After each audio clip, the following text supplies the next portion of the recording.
Saudações, meu amigo, tudo bem contigo? Aqui está tudo tranquilo. Estou aqui com mais um vídeo trazendo um tema bastante interessante acerca desses dois componentes que aparentemente são muito parecidos.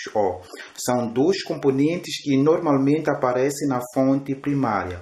Só que muitas pessoas que estão iniciando nesse ramo de eletrônica, eles se perdem medindo de formas diferentes ou usando a mesma escala esses dois componentes, enquanto que se trata de componentes totalmente diferentes e com funções praticamente diferentes também aí na placa da fonte. Então hoje iremos distinguir esses dois componentes, iremos ver as zonas onde os mesmos componentes atuam, a principal diferença que existe entre eles e qual é a escala exata para medir cada um deles e como também que deve se comportar um e outro componente assim. Portanto, se não é inscrito nesse canal, aproveite esse momento, se inscreva nesse canal, ativando aí o sininho das notificações e pode deixar ficar o seu like se for a gostar desse vídeo. Meu nome é João e vamos logo para o vídeo de hoje.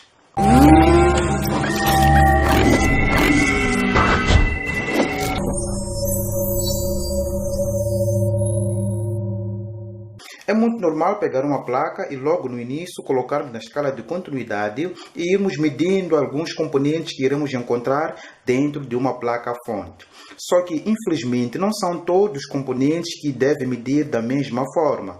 Tem componentes que o multímetro não vai reconhecer na escala do BIP. Tem alguns componentes que temos que colocar na escala de resistência. Tem alguns componentes que temos que usar o capacímetro para podermos medir e descobrir o seu valor. Com isso, quer dizer que os componentes eletrônicos são diferentes, pois têm funções também praticamente diferentes a serem desempenhadas por elas dentro de uma placa. Mas é claro que algumas pessoas já podem estar a saber disso. Portanto, esses componentes podem ser uma dor de cabeça para alguns iniciantes porque praticamente parecem ser parecidos, porém são componentes totalmente diferentes. Começando com este aqui, esse aqui é um NTC, que é o termistor.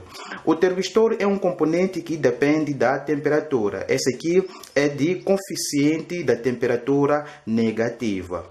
Com isso, se a temperatura for aumentar, ele vai baixar a sua resistência de uma forma mais drástica. Isso é, ele vai passar a conduzir mais e mais.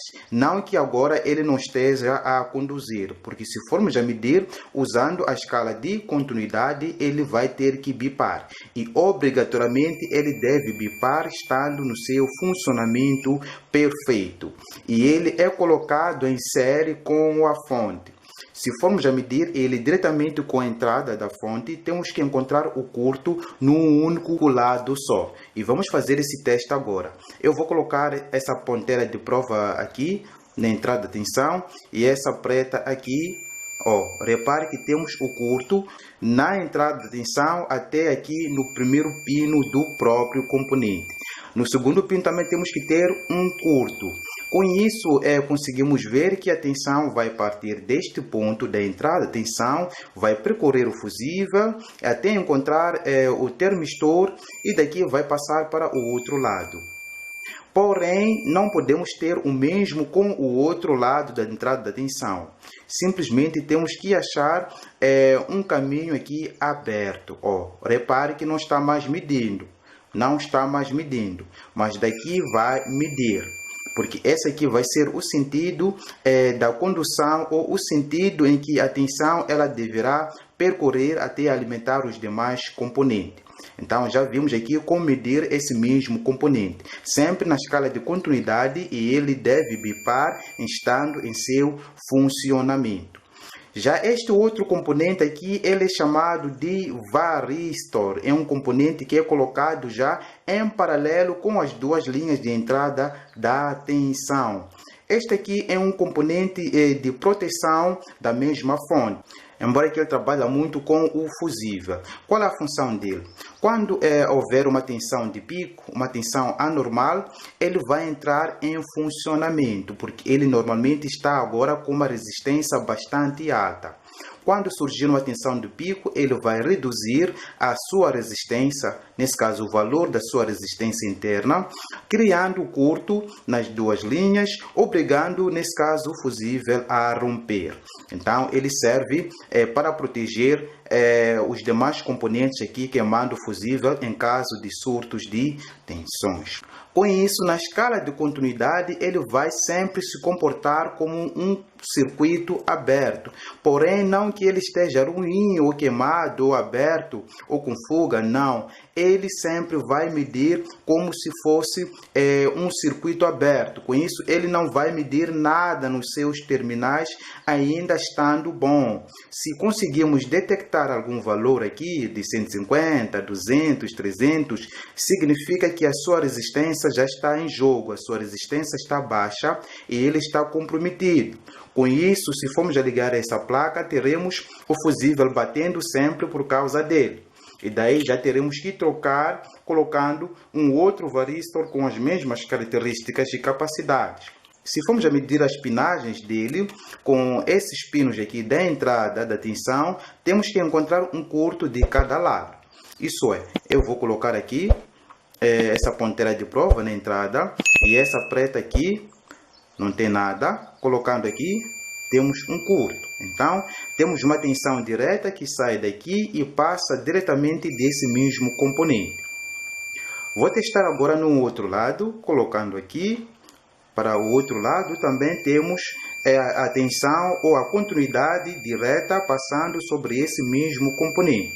Então, com isso, podemos concluir que este componente está em paralelo com a entrada da fonte. E nunca e jamais devemos nos confundir desses mesmos componentes. Não podemos em nenhum momento falhar no lugar do termistor colocarmos o varistor. Se formos a colocar o varistor no lugar do termistor, o que vai acontecer com a placa?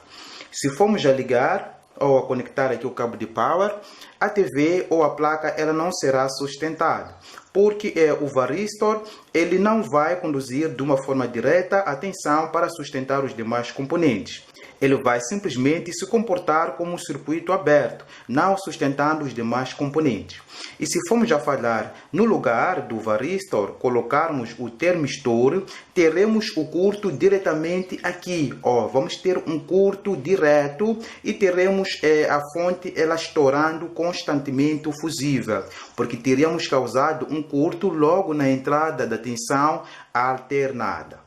Muito bem, meu amigo, esse vídeo era bastante curto, simplesmente para esclarecer essa pequena dúvida que já ia surgindo aí de muitos alunos meus. Portanto, eu vou ficar por aqui, prometo voltar na próxima oportunidade com mais conteúdos relacionados. Um forte abraço e até lá!